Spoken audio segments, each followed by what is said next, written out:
just like yesterday, how I don't share my legal opinions in public. But I will on this case, and I agree with Leslie.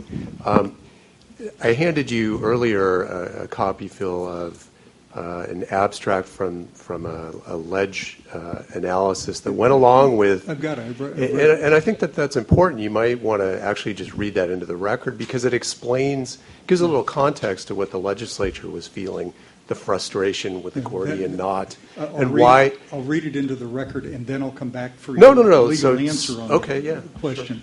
Sure. This is from the Senate third reading.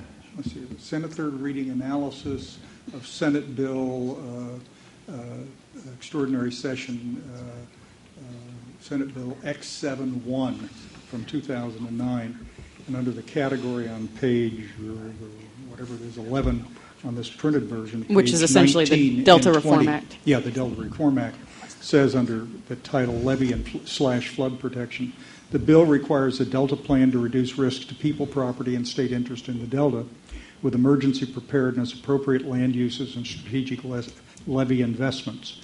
The Delta Plan will include recommendations for priority for state investments in levees. These recommendations, in combination with the Council's authority to ensure that state agencies act consistently with the Delta Plan, will ensure that levee spending by DWR and the Central Valley Flood Protection Board reflect these priorities. The legislature generally does not appropriate funding to specific Delta levee projects and has not succeeded in imposing priorities on state levee spending in the Delta.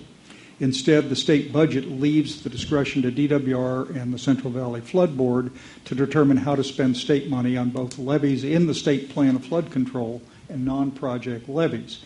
These priorities will affect both Delta Levee Subvention Program, non-project levees, and the Special Projects Program, levees with a state interest.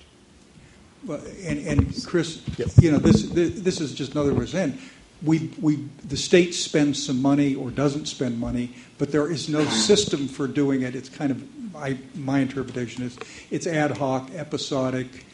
Well, I don't know if I'd say ad hoc and episodic necessarily, but it resides with different agencies, and it's not necessarily consistent with a unified state plan. Yes. So the legislature decided in its wisdom that this was a duty that would best be served by this new entity, you.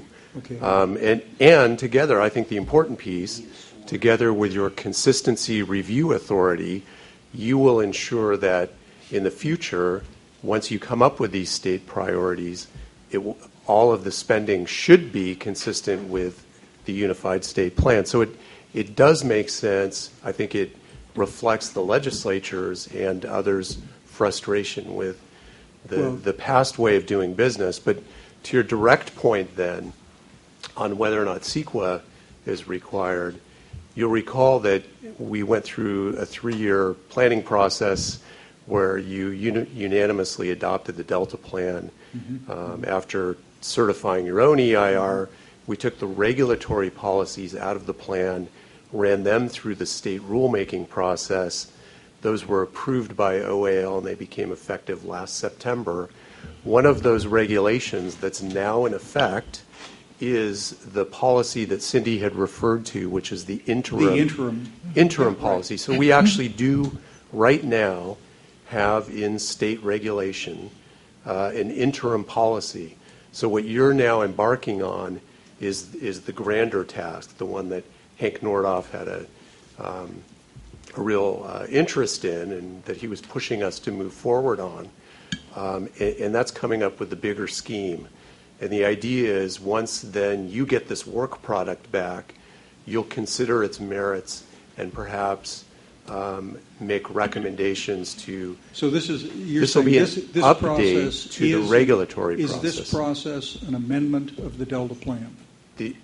The intent will be to amend the Delta Plan. No, and is this process the amendment process? This process right now is gathering the information that then you will take to decide whether or not you think this is the priority that you want to update the Delta Plan with.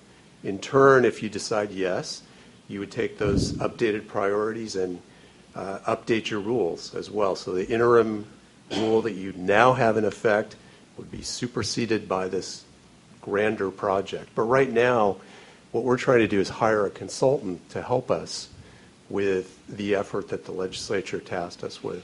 So Jessica was right. It's not,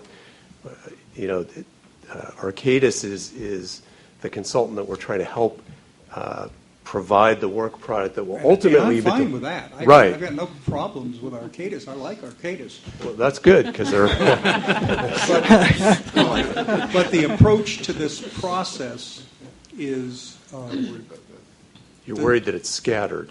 Yeah, it is scattered, and it replicates what other efforts have tried unsuccessfully to do, which is articulate a relatively simple, clear statement of principles.